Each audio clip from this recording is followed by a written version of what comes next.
Assalamualaikum warahmatullahi wabarakatuh. Saudaraku kaum muslimin dan muslimat, saudara sebangsa setanah air dimanapun Anda dan berada. Berjumpa kembali dengan saya Abu Fikri dalam rangka kebaikan, kebenaran untuk mempermudah langkah-langkah kita menuju jalan selamat, yaitu Allah dan Rasulnya. Nah, kali ini kembali kita berbicara tentang Kang Deddy Mulyadi atau KDM. Nah, seperti yang pernah saya sampaikan kepada kita dahulu, bahwa Allah itu tidak nyata, melainkan Ia nyata pada Rasulnya. Ini Rasul bukan Nabi ya. Rasul itu adalah sifat Allah, wujud serta Allah. Rasul yang Rasul, artinya Rasul yang dirasulkan oleh Allah. Nah, jadi Rasul yang dirasulkan oleh Allah itu punya turunan. Kalau bahasa kitanya punya anak-anak. Nah, berkatalah beliau via Nabi Muhammad, Ana abul arwah wa Adam abul bashar. Aku adalah bapak roh, Adam itu adalah bapak tubuh. Jadi semua ruh itu adalah turunan daripada Rasul. Seperti yang dia katakan seperti itu. Jadi aku adalah bapak roh, sedangkan Adam itu adalah bapak tubuh. Nah, Adam terbuat dari tanah, tubuh kita terbuat daripada saripati tanah. Tetapi isinya itu, roh itu, itulah turunan Rasul. Anak daripada Rasul. Nah, makanya Allah kunci kalimat ini dengan bahasanya yang berbunyi wa walidi wa mawalad, demi anak dan demi bapaknya. Siapa anak? Ya, anak itulah semua ruh yang ada dalam tubuh hamba dan ciptaannya. Siapa bapak? Ya, bapak itulah sifat Allah, wujud serta Allah, Rasul yang dirasulkan oleh Allah. Itu dia.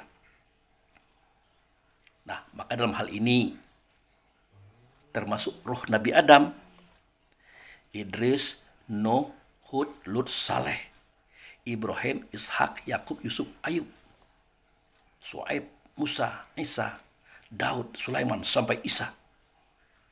Ruhnya mereka itulah turunan daripada Rasul. Turunan daripada Muhammad. Ingat, bukan Muhammad Nabi, tapi Muhammad Rasul. Nah, Muhammad Rasul ini ada dalam dada manusia, yaitu orang Arab, putra Abdullah, putra Aminah.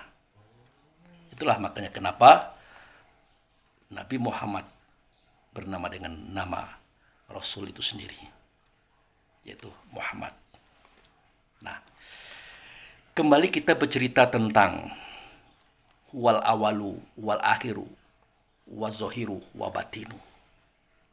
Allah itu awal, Allah itu akhir, Allah itu zohir, Allah itu batin.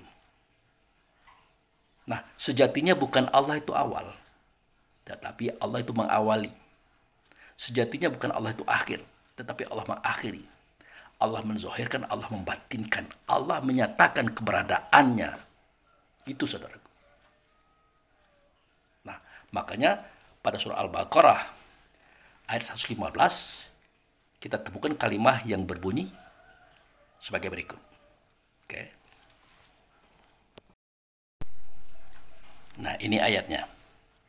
Walillahil masyriqu wal maghrib. Fa aynama tuwalu fatsamma wajhullahi. Innallaha wasi'u alim. Jadi, pengertiannya adalah bagi Allah itu barat, bagi Allah itu timur. Nah, itu.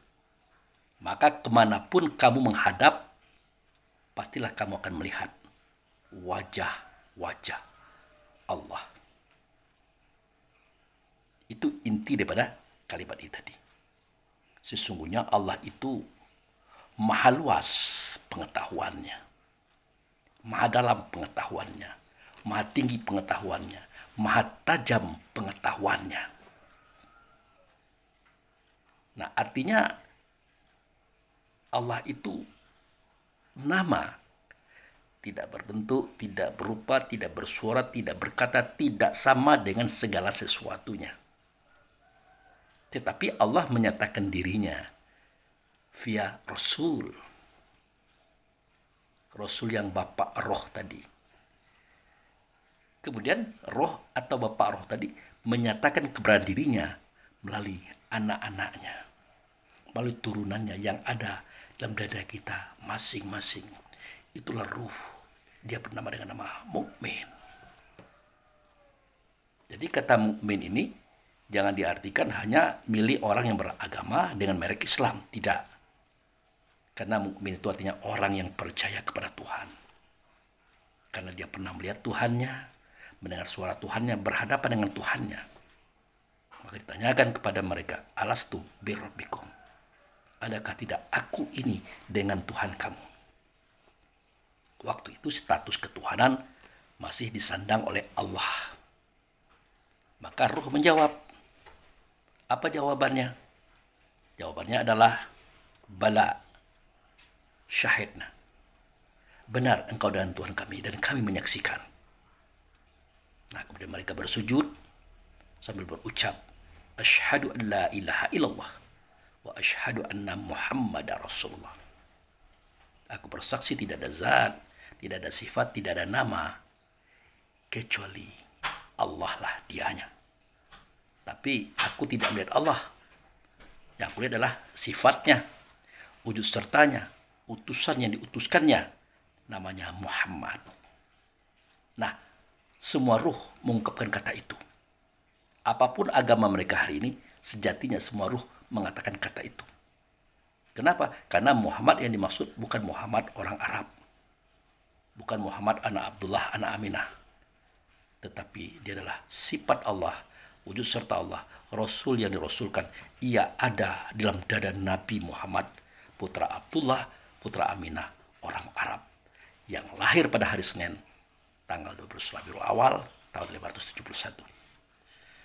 Nah, dari informasi singkat ini, maka nyatalah kebaikan, kebenaran, kejujuran, keikhlasan, kesabaran Allah pada Rasul, kesabaran Rasul pada anak-anak dan turunannya, termasuk semua keindahan-keindahan perbuatannya nyata pada turunannya.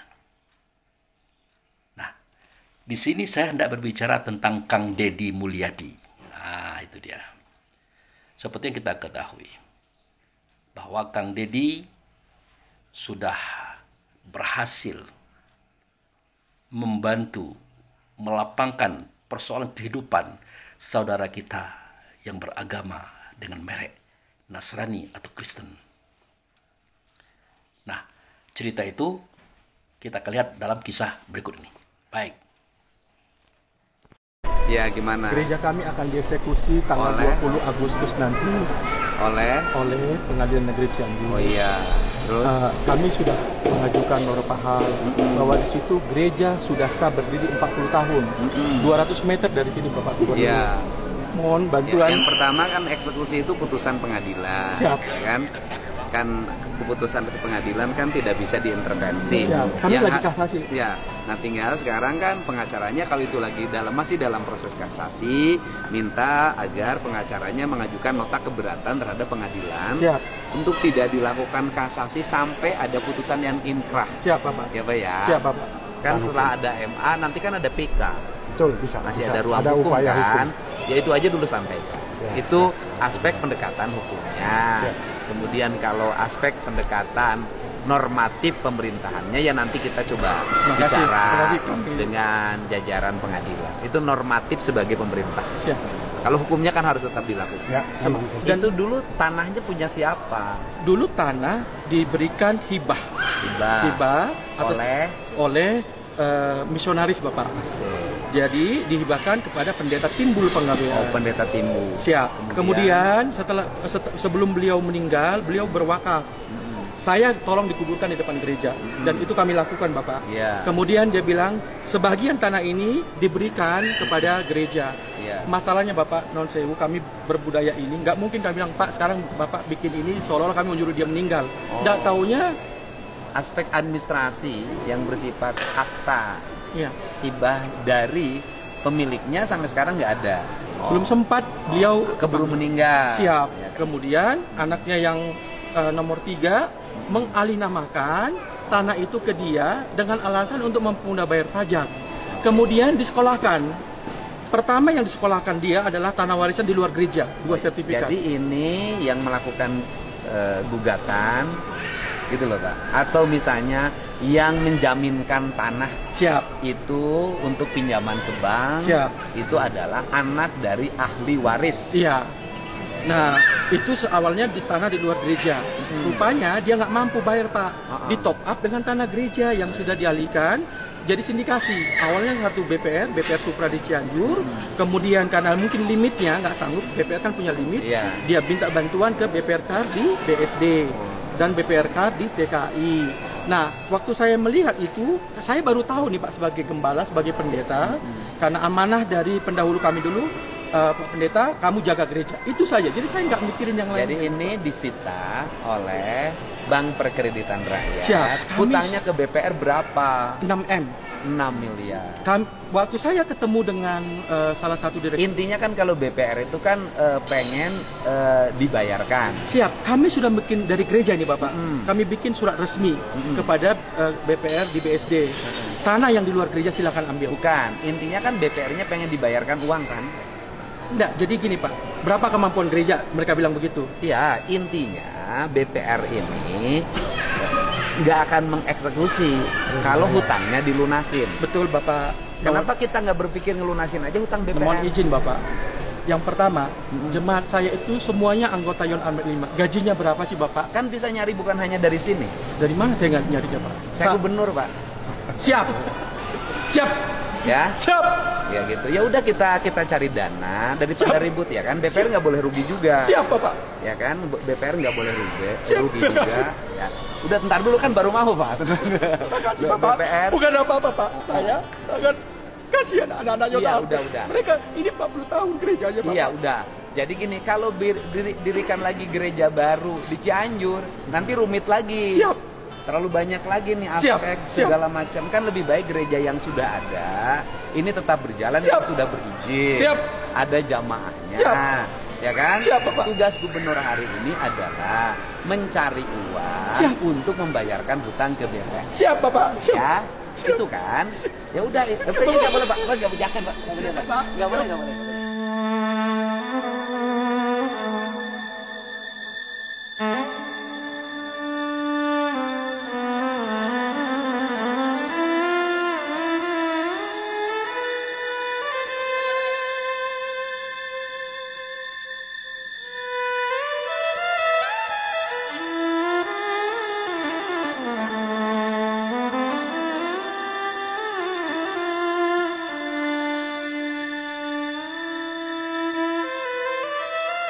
Sudah Bapak tenang aja, pimpin jamaah.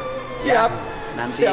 itu kita cari jalannya. Siap Bapak. Makasih Bapak. Kita cari jalan. Gimana caranya rumah ibadah Panjang umur, Pak. keselamatan. Amin.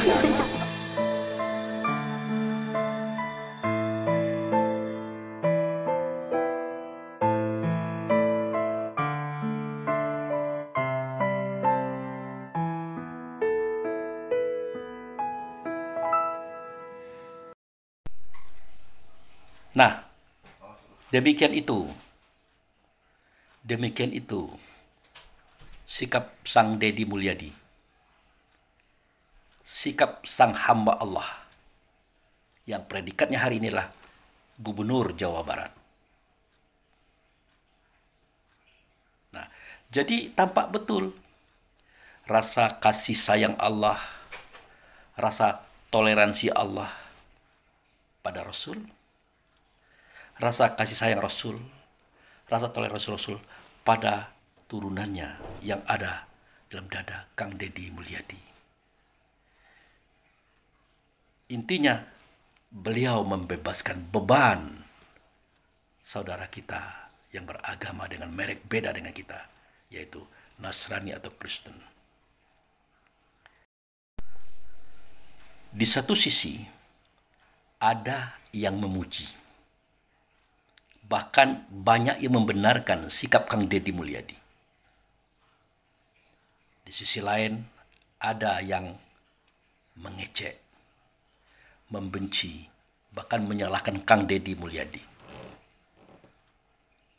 Apa kata mereka? Ngapain membantu orang yang musyrik, orang yang menentang Allah dan Rasul, orang yang ingkar dan kafir? Itu kan alasan mereka. Tetapi Kang Deddy, dia tidak sama dengan kita. Cara berpikirnya itu sangat dalam. Cara berpikirnya itu sangat jauh. Dimensinya sudah di luar dunia ini, saudaraku. Kang Deddy tahu dan paham bahwa dirinya beliau itulah hanya perwujudan daripada Allah dan Rasul. Dia hanya menunjukkan kepada semua kita bahwa Rahman dan Rahimnya Allah dan Rasul ada pada dirinya beliau, tanpa pandang bulu. Makanya kalau kita perhatikan bagaimana kasih sayangnya Kang Deddy kepada alam semesta, bagaimana beliau menjadi rahmatan lil alamin, itu tidak kita ragukan lagi. Cinta kasihnya kepada masyarakat yang miskin dan lemah, tanpa pandang bulu. Cita-citanya kepada masyarakat dan dunia, tanpa pandang bulu. Keinginan beliau melestarikan alam semesta, mulai pada hutan, laut, danau, sungai, bahkan matahari, sudah kita perhatikan. Beliau akan emosi, beliau akan marah jika alam itu dikacau, diganggu, diacak-acak oleh manusia tidak bertanggung jawab. Nah, inilah sosok rahmatil alamin. Sosok pemberi kasih sayang pada alam semesta. Maka keliru kalau kita mengatakan beliau itu salah, tidak benar, melindungi macam-macam tentang orang-orang yang tidak seiman dengan kita, tentang orang-orang yang tidak seagama dengan kita. Sesungguhnya beliau sudah melakukan apa yang Allah dan Rasul lakukan terdahulu, saudaraku. Nah, mari kita lihat firman Allah berikut ini. Oke, ya. Nah, ini firman-Nya. Allazina ukhriju min diyarihim bighairi haqqi illa ayyakulu rabbunallah. Perhatikan kalimatnya.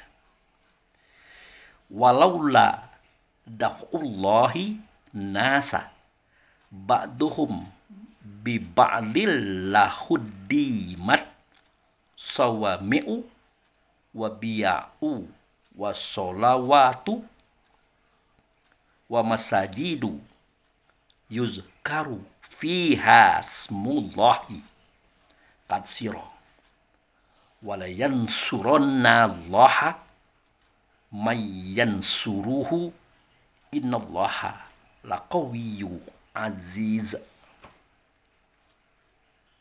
Nah, kalau dalam bahasa kita terjemahnya begini, yaitu orang-orang yang diusir dari kampung halamannya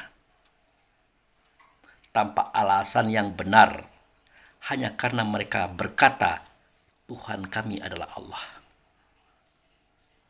Nah, ini kisah ini tentang penjajahan, tentang kezoliman sekelompok orang terhadap sekelompok orang dalam persoalan agama. Dahulu terjadi ini, maka Allah kisahkan kembali. Kisah itu ada pada kitab Quran, surat Al-Hajj ayat 40. Nah, kita lanjutkan lagi ayat berikut.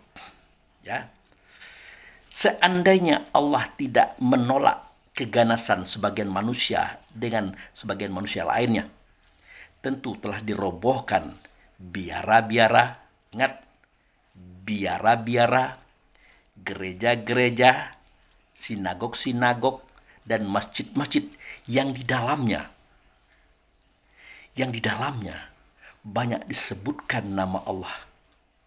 Sesungguhnya Allah pasti menolong orang-orang yang menolong agamanya Sesungguhnya Allah benar-benar maha kuat lagi, maha perkasa. Jadi Anda perhatikan kalimat ini, bahwa Allah di dalam situasi kondisi kebencian manusia dengan manusia tentang paham dan beragama, Allah membela. Membela apa? Membela kuil-kuil, gereja-gereja, sinagog-sinagog, masjid-masjid yang di dalamnya mereka selalu menyebut nama Allah, mengingat keberadaan Allah dalam hidup dan kehidupan mereka. Jadi diakui atau tidak, dipercaya atau tidak, Allah sendiri memahami bahwa tempat-tempat ibadah itu sejatinya adalah tempat hamba-hamba ini mengingat, mengenang, dan mendekatkan diri kepada Zat Pencipta langit dan bumi, apapun namanya. Begitu. Apapun caranya, apapun syariatnya. Nah, termasuk gereja yang bakal disita, yang tadinya dibebaskan oleh Kang Deddy Mulyadi. Dalam bahasanya itu kerjasama dengan para pengusaha yang agamanya sama dengan agama saudara kita yang ada di dalam gereja itu, yaitu Kristen atau Nasrani. Nah, jadi Allah sendiri mengakui kalau sinagog, kuil, gereja, masjid itulah tempat mengingat, tempat mendekatkan diri, tempat menyatukan rasa diri kepada Tuhan, Sang Pencipta langit dan bumi. Nah, mengenai masalah siapa namanya, itu kan berbeda bahasa, berbeda suku bangsa, maka kan berbeda-beda pula penyebutannya. Itu seperti yang pernah saya katakan dahulu, bahwasanya Nabi Ibrahim mengatakan Allah itu Ehad, Musa mengatakan Allah itu Firaun, Isa mengatakan Allah itu Yahweh, Muhammad mengatakan Allah itu adalah Allah. Kenapa? Ya bahasanya. Sedangkan saudara kita di negeri Hindi, tempat lahirnya Hindu, dia mengatakan Allah itu adalah Sang Hyang Widiwasa. Nah, jadi begitulah cara Allah mendidik kita, Rasul mendidik kita, sehingga pendidikan itu nyata dalam bentuk perbuatan amaliyah yang berperan sebagai rahmatan lil alamin. Tidak membeda-bedakan, tidak mendiskreditkan satu paham, satu pengetahuan, satu keyakinan orang lain yang berbeda dengan kita. Itu saudara. Nah, baik, kita akan buka rahasia yang diajarkan oleh Nabi Muhammad yang diperankan oleh Kang Deddy Mulyadi.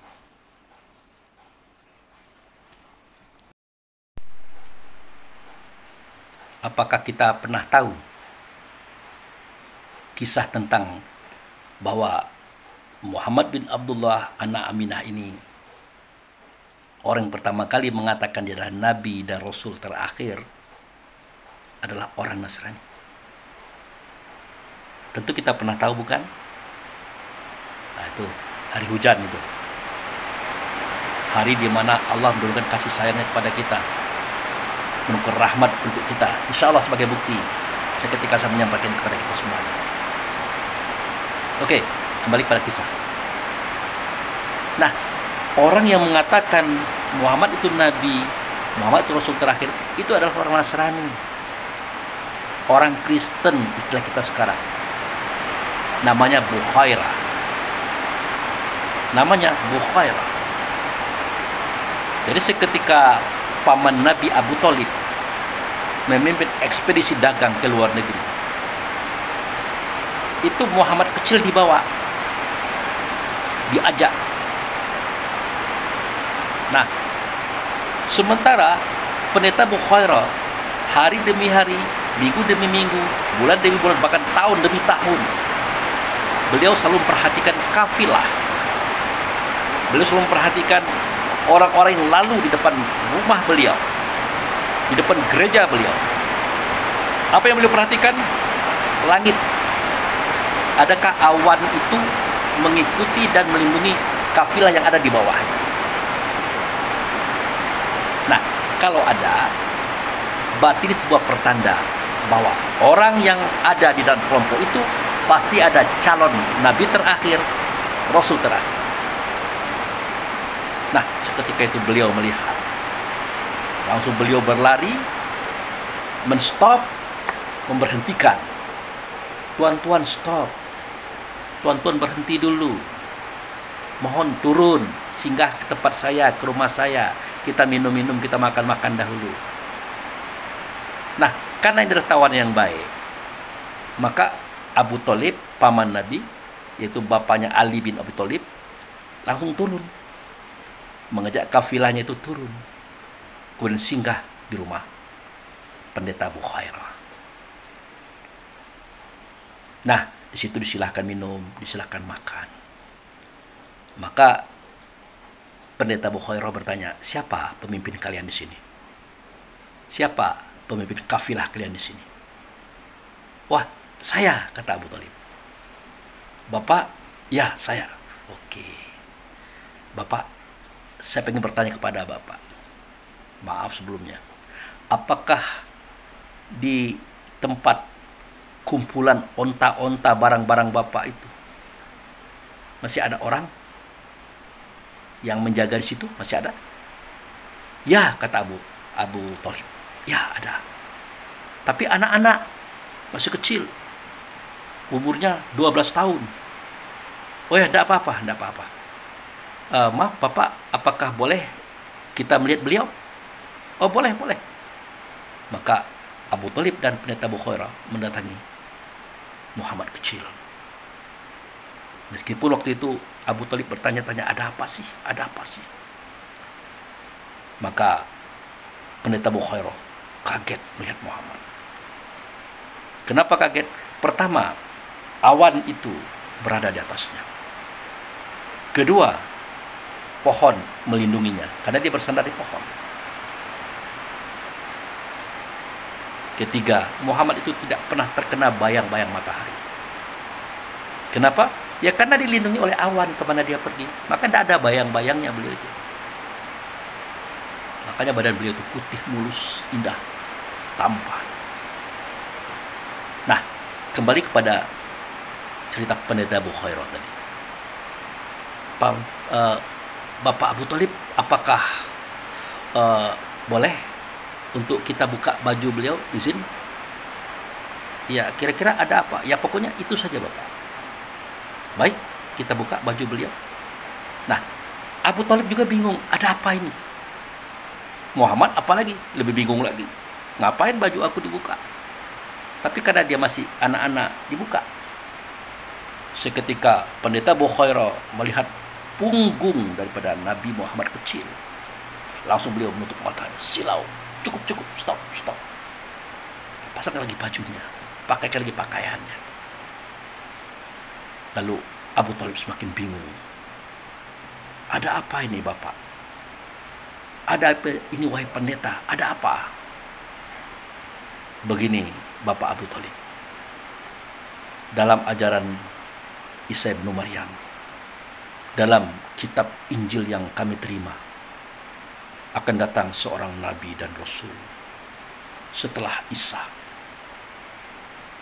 Dia akan memperbaiki mental dan moral umat setelah Isa. Namanya itulah Ahmad.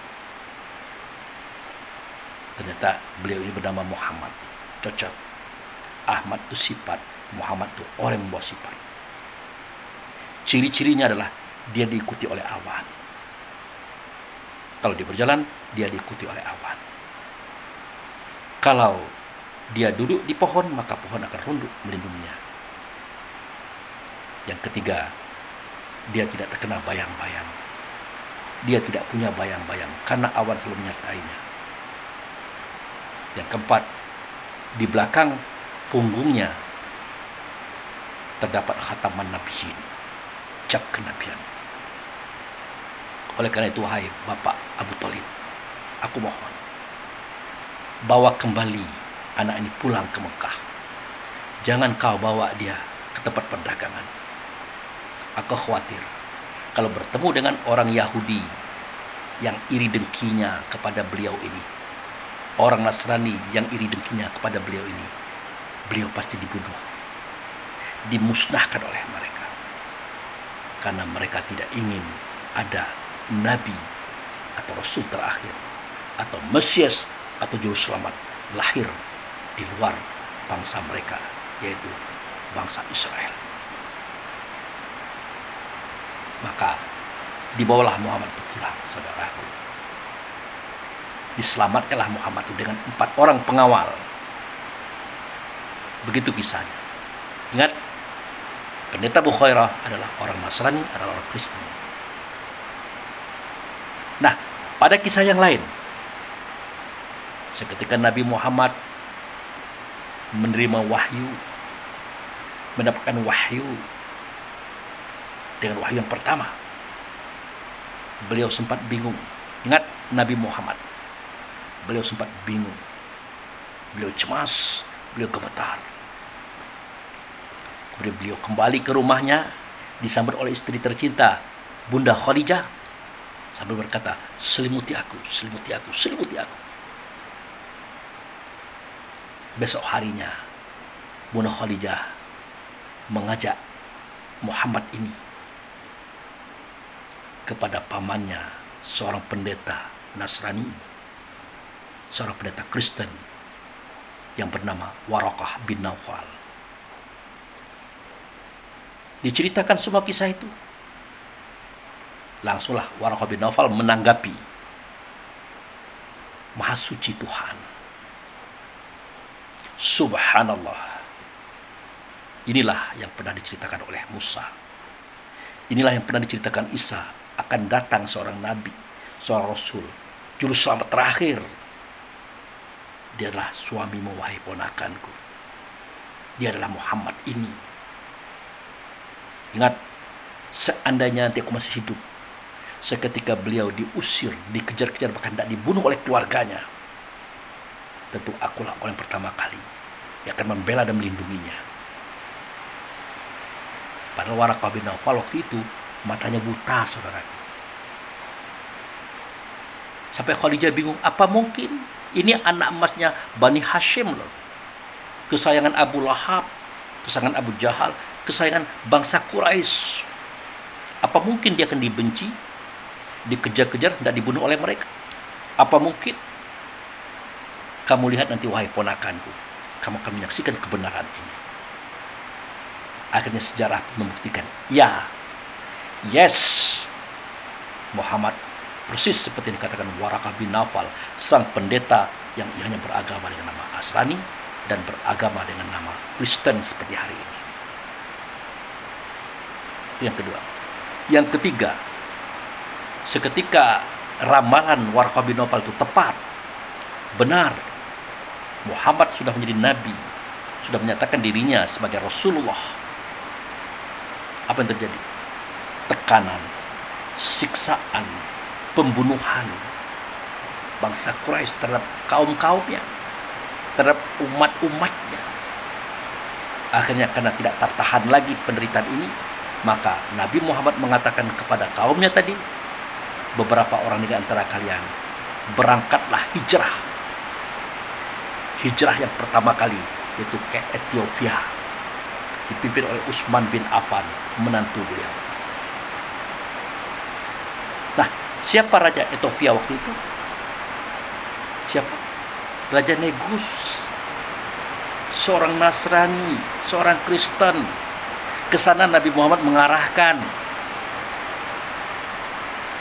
Nah, jadi saya menceritakan ini kepada kita semua, membenarkan surat Al-Hajj ayat 40 tadi, bahwa Allah itu membela, melindungi umatnya, apapun agama mereka, mau Hindu, Buddha, Yahudi, Kristen, Islam, dibela oleh Allah, dicarikan solusi oleh Allah melalui Rasul via Nabi Muhammad.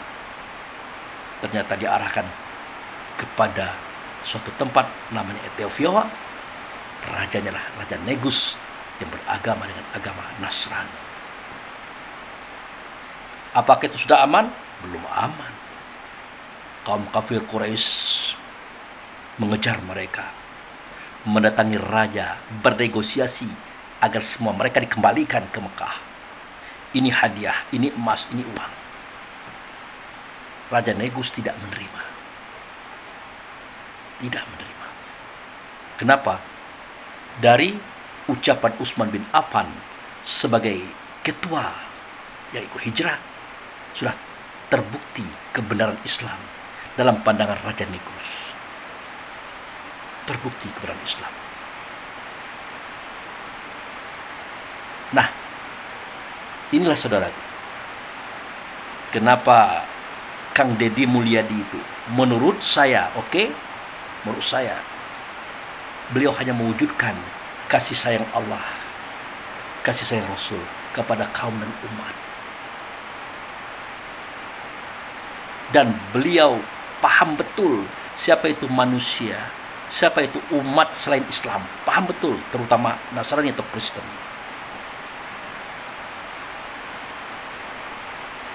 Mereka yang merek agamanya berbeda dengan kita, bagi Deddy Mulyadi itu hal yang biasa. Seakan-akan Kang Deddy itu sudah paham betul bahwa kapasitas akal fikir itu berbeda. Ya, maksud saya kapasitas akalnya itu berbeda. Otomatis kapasitas fikirnya juga berbeda. Otomatis kapasitas amaliyahnya juga berbeda. Dan itu tidak ada yang salah, tidak ada yang keliru. Karena Allah sendiri menciptakan perbedaan itu. Untuk apa? Untuk kita saling kenal mengenal. Saling tutup menutupi, saling tambah menambahi, saling asah, saling asih, saling asuh. Kang Deddy paham itu. Walaupun sebagian daripada kita mengatakan, wah dia itu bukan Islam murni. Dia itu bukan Islam sejati, tapi orang Sunda wiwitan. Lagi-lagi kita menyebut merek. Kang Deddy paham betul persoalan agama ini. Dia pernah mengatakan bahwa saya penganut Sunda wiwitan dalam hal mencintai, mengasihi, menyayangi alam semesta dan isi alam. Dan beliau tidak mengungkapkan kenapa beliau begitu paham dengan persoalan itu. Tapi pasti ada kisah yang beliau ketahui, yang dia tidak mau ceritakan sama kita. Takutnya kita tidak paham. Nah, kisah ini pernah saya buka. Bahkan Kang Deddy itu pernah mengatakan bahwa sedulur papat 5 pancer. Bahkan Kang Deddy menceritakan hubungan sedulur papat 5 pancer dengan keberadaan diri kita hari ini. Hubungan keberadaan diri kita hari ini dengan alam semesta. Kang Deddy pernah membuka itu. Tapi tidak luas, tidak terbuka. Hanya pada kisah yang disampaikan oleh saudara kita, Iwayan, itu terbuka. Ya. Itu terbuka. Jadi saudara kita Iwayan Mustika itu agamanya Hindu loh. Dialah yang menceritakan bahwa ari-ari, tali pusar, air ketuban, darah adalah 4 bersaudara, saudara kita. Siapa kita? Kita adalah pancer, kita adalah cahaya, kita adalah sinar, kita adalah roh itu. Makanya dalam kajian Hindu, ari-ari, tali pusar, air ketuban, darah itu dibungkus bagus-bagus dengan kain putih, dikasih parfum, dikasih bunga 7 rupa, 7 warna. Kemudian dikuburkan secara ritual dengan doa, dengan persembahan, sebagaimana kita mempersembahkan jenazah kepada Tuhan seketikanya jenazah itu sudah mati. Nah, itu. Nah, Iwayan Mustika pun mengatakan bahwa itu kan materi, itu kan benda. Nah, jika materi itu sudah musnah, sudah hancur, dia akan berubah menjadi energi. Energi. Nah, energi itu hidup, berkuasa dan bergerak, memancar dalam kehidupan kita, menyertai kita kemanapun kita pergi. Kalau kita tahu caranya. Kemudian seluruh papat tadi dijelmakan oleh Sang Hyang Widiwasa atau Allah dalam bahasa kita. Ari-ari itulah hutan atau rimba dalam bentuk gunung dan bukit serta lembah. Tali pusar itulah sungai. Air ketuban itulah laut. Darah itu panas, itulah dia matahari. Jadi seluruh papat yang ada dalam kandungan mak kita, yang hari ini termasuk alam semesta, punya hubungan erat dengan kita. Itulah makanya Kang Deddy Mulyadi sampai menangis seketika melihat hutan diacak-acak oleh manusia secara ugal-ugalan, istilah beliau. Nah, jadi Kang Deddy Mulyadi ini benar-benar rahmatan lil alamin bagi kita hari ini. Di saat kita sedang putus asa menghadapi dan menatap negara dengan kepemimpinannya. Di saat kita sudah mulai apatis terhadap kehidupan di negara ini. Bahkan kita mengatakan Indonesia gelap. Mari kita keluar negeri dahulu, kita tinggalkan Indonesia. Begitu tagar-tagar yang dibuat oleh mereka yang kecewa dengan pemerintahan Indonesia dan sedih terhadap kondisi Indonesia. Tiba-tiba Allah memunculkan hambanya yang bernama Kang Deddy Mulyadi. Terus terang saya tidak memuji beliau, tidak. Saya memuji Allah dan Rasul. Dan saya memuji turunan Rasul yang ada dalam dada Kang Deddy Mulyadi. Maka saya tidak setuju kalau beliau itu dituduh musyrik, kafir, macam-macam itu. Sejatinya Kang Deddy sudah menunjukkan kepada kita, inilah agama. Beginilah cara beragama.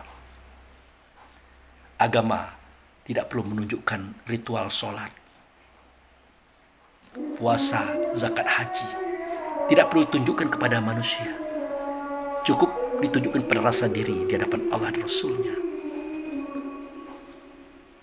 Actionnya, realisasinya, tunjukkan rasa kasih dan sayang serta empati kepada semua makhluk. Kang Deddy sudah melakukannya, saudara, kepada alam semesta, terhadap hewan-hewan, tumbuh-tumbuhan, terhadap laut, sungai, danau, matahari. Apalagi terhadap manusia, beliau sudah menunjukkan sikap sebagai rahmatan lil alamin. Termasuk orang yang berbeda paham, orang berbeda agama, beliau sudah menunjukkan, menyatakan pernyataan Allah yang ada pada surat Al-Hajj ayat 40 tadi. Kalau bukan karena kasih sayang Allah, tentu akan dibiarkan keganasan tangan manusia menghancurkan gereja, sinagog, kuil, dan masjid-masjid yang di dalamnya disebut, diingat, dirasakan, dihubungkan rasa diri kepada Allah. Allah mengakui itu. Actionnya Nabi Muhammad pun dalam kehidupannya seketika dia belum menjadi nabi dan menjadi nabi sudah menunjukkan itu. Bahkan terakhir saya katakan, seketika Nabi Muhammad mengutus pasukan terakhirnya beliau yang bernama Abdullah bin Zaid. Ini panglima termuda. Jadi setelah ekspedisi ini Nabi Muhammad wafat. Ingat apa pesan Nabi Muhammad? Wahai Abdullah bin Zaid, aku ingatkan kepadamu. Nah, kenapa? Karena Abdullah bin Zaid ini panglima muda, usianya masih muda. Aku ingatkan kepadamu, jika kamu masuki negeri musuh, jangan membunuh anak-anak, membunuh perempuan, membunuh orang tua, membunuh orang yang sudah menyerah. Jangan merusak rumah. Jangan merusak rumah ibadah, gereja, sinagog, kuil. Dan jangan merusak fasilitas umum. Tidak boleh, wahai Abdullah bin Zaid. Tidak boleh. Artinya apa? Allah dan Rasul via Nabi Muhammad mengajarkan rahmatil alamin kepada kaum dan umat. Itu. Nah, seandainya hari ini kita belum sampai pahamnya ke sana, ada baiknya kita belajar kembali. Kita tinjau kembali keyakinan kita. Agar jangan sampai kita menghardik, mencerca, mencaci, mengganggu orang beribadah. Sampai di demo, diusik. Padahal mereka itu hanya berdoa kepada Tuhan. Di dalam rumah mereka, dengan jamaah mereka. Tidak ada bedanya dengan kita juga. Setiap Kamis malam Jumat yasinan, bergiliran, pakai toa. Bahkan di situ kadang-kadang ada mereka orang Nasrani dan Yahudi, ada orang Kristen. Tidak mengusik mereka, tapi kita selalu mengusik mereka, mengganggu mereka seketika mereka mengadakan ibadah di rumah mereka. Kita katakan, oh kalau mau ibadah ke gereja sana, jangan di sini. Di sini mayoritas Muslim. Itu karena kita tidak paham. Kalau kita paham, siapapun yang ingin berkeyakinan, melaksanakan keyakinannya sebagai agama, silahkan saja. Apalagi mereka tidak mengganggu kita. Inilah yang ditunjukkan oleh Kang Deddy Mulyadi. Walaupun beliau di situ sangat bijak sekali. 6 miliar itu besar, berat. Bahkan sang pendeta tidak mampu untuk membayarnya beserta jamaahnya. Uang dari mana, kata beliau. Sedangkan kami ini adalah orang-orang yang berpendapatan kecil. Ya, dicari, kata Kang Deddy. Kemana? Ya, melalui gubernur. Artinya melalui diri beliau. Makanya di sini Kang Deddy sangat bijak sekali. Apa kebijakannya? Itu dia. Nanti saya akan cari. Saya akan datangi para pengusaha yang agamanya Kristen. Itu adalah bahasa kebijakan beliau.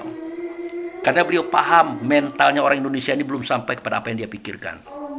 Ujung-ujungnya nanti Kang Deddy dituding lagi, dituduh lagi. Bahkan dianggap salah, telah melindungi kemusyrikan, telah mendukung kemusyrikan, macam-macam. Padahal masalah keyakinan itu sejatinya bukan ranah kita. Kalau kita ingin tahu, mari kita sama-sama belajar, sama-sama mengkaji.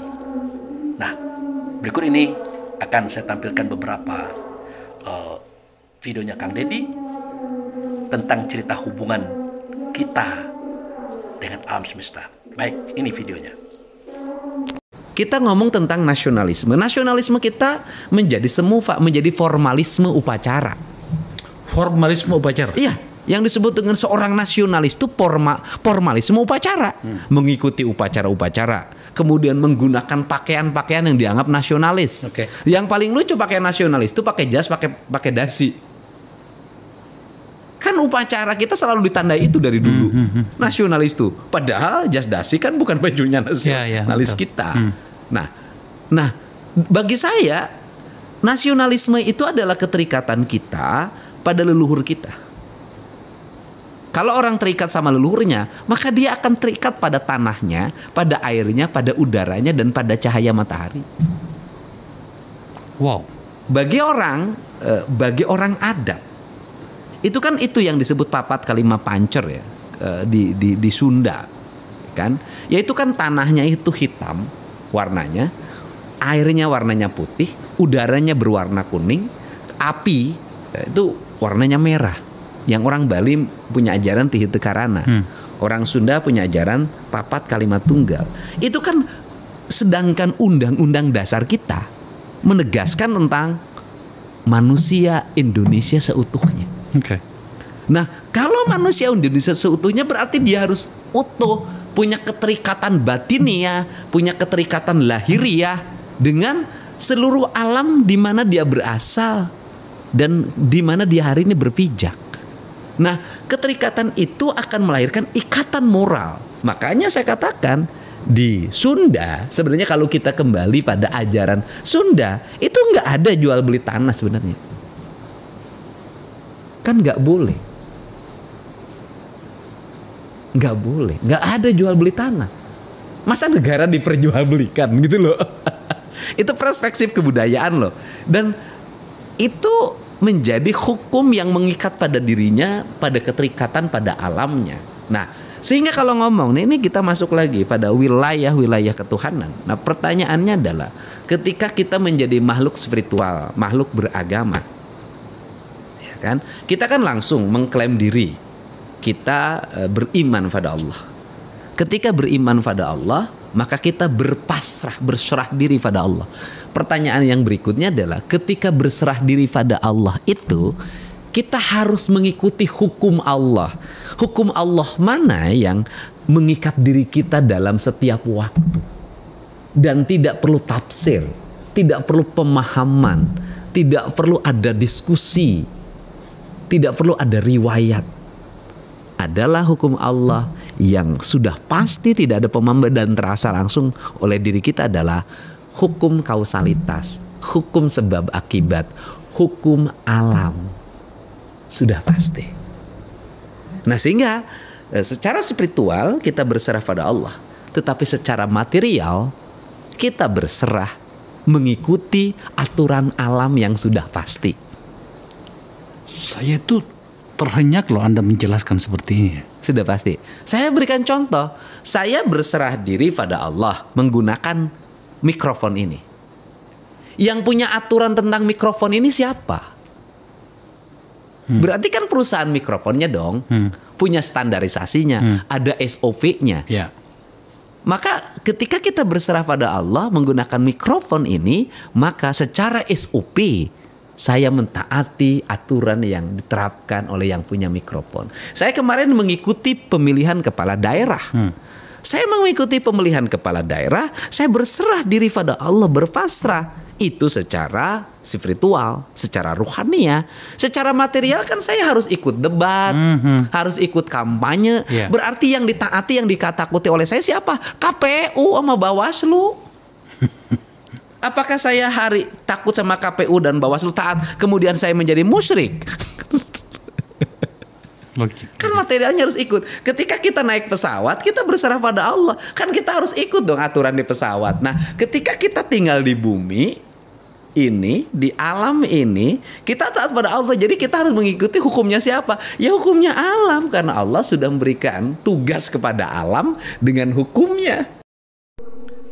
Nah itu saudara, bagaimana Kang Deddy menjelaskannya antara sedulur papat lima pancer, diri kita dan alam semesta, dan kita adalah berperan sebagai rahmatil alamin. Mudah-mudahan semua kita paham dengan informasi ini. Demikian saja saudaraku, itu masjid sudah memutar kaset mengaji, artinya sebentar lagi subuh pun akan datang. Demikian, mohon maaf lahir dan batin kalau ada kekeliruan, kesalahan, dan mohon maaf jika kita sedikit berbeda paham. Karena ini hidup saudaraku. Hidup itu adalah pilihan. Kapasitas itu ketentuan. Mari kita beramal seperti apa yang sudah kita ketahui. Demikian, terima kasih. Wabillahi taufiq wal hidayah. Assalamualaikum.